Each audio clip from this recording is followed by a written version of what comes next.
তুমি একটা মেয়েকে নিয়ে ভবিষ্যৎ সাজিয়ে রেখেছো, দিন শেষে সে মেয়েটা তোমাকে একটাই কথা বলে ছেড়ে চলে যাবে, আমার ফ্যামিলি মানছে না। যাকে তুমি বউ বানানোর স্বপ্ন দেখছো সে তোমাকে পাগল বানিয়ে ছেড়ে চলে যাবে। আজকের লাভ স্টোরিটা তারা শুনবে যাদের মন ভেঙেছে, কারণ মন ভাঙ্গার কষ্ট মন ভাঙ্গাই তো বুঝতে পারে, তাই না ভাই? আর তোমাদের জীবনেও লাভ স্টোরি থাকলে স্ক্রিনে নাম্বার শো হচ্ছে, তোমরা হোয়াটসঅ্যাপে যোগাযোগ করতে পারবে। ছেলেটার নাম সাইদুর আর মেয়েটার নাম সাদিকে।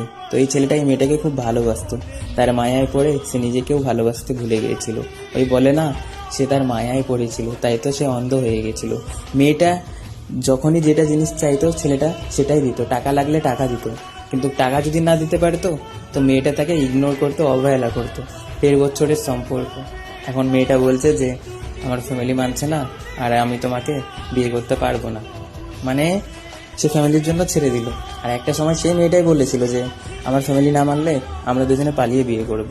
তুমি একটা ছেলের জীবনে আসলে, তাকে স্বপ্ন দেখালে, তাকে ভালোবাসার রঙে রাঙ্গালে, তারপরে হঠাৎ করে ফ্যামিলির অজুহাত দেখিয়ে চলে যাচ্ছ।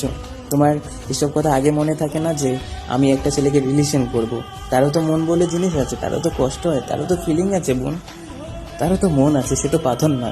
সে তোমার ভালোবাসায় কত ভবিষ্যৎ সাজিয়ে রাখে যে এই মেয়েটাকে নিয়ে আমি সারা জীবন থাকবো। যখন তুমি মানে তাকে চিট করবে না, তার বুকটা ফেটে যাবে যে যাকে আমি সব থেকে বেশি বিশ্বাস করেছিলাম সে মানুষটা এভাবে আমাকে ছুরিটা মারলো। ভালোবাসলে না ভালোবাসার মতো ভালোবাসো, আর ফ্যামিলি ট্যামিলি কিছু না। যে তোমাকে তোমার মতো ভালোবাসবে না, একদিন তোমারও ভালোবাসাটা পূর্ণতা পাবে, আর এটাই বাস্তব। সে তোমার মতো তোমাকে ভালোবাসেনি ভাই, তাই তো তুমি পূর্ণতা পাচ্ছ না।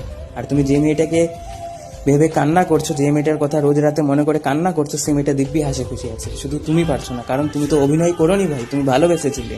আর যারা ভালোবাসে তারা না পেয়েও ভালোবাসে, আর এটাই বাস্তব।